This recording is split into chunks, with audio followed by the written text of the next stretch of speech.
শুভ একাদশী বার্তা আসছে 16ই আগস্ট রোজ শুক্রবার পবিত্র রোপণী একাদশী। এই পবিত্র রোপণী একাদশীটি খুব গুরুত্বপূর্ণ, কারণ ভগবানের দুলন যাত্রা 16 তারিখ থেকে পালন করা হচ্ছে।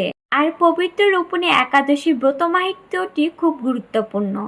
যদি কোনো ব্যক্তি ভক্তি নিষ্ঠা সহকারে এই ব্রতটি পালন করে, তাহলে সে যদি নিঃসন্তান হয়, সে সন্তান লাভ করতে পারবে এবং তার পূর্বজন্মের সকল পাপ বিনষ্ট হবে এই পবিত্র রোপণী একাদশী ব্রতটি পালন করলে।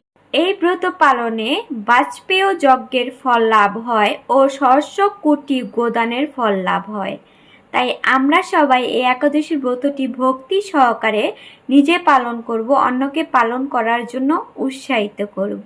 এখন আমরা জানবো একাদশী পালনের সময়সূচি।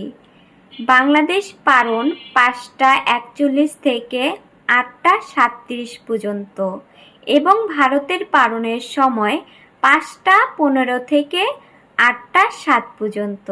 ভিডিওটি ভালো লাগলে লাইক কমেন্ট শেয়ার করবেন।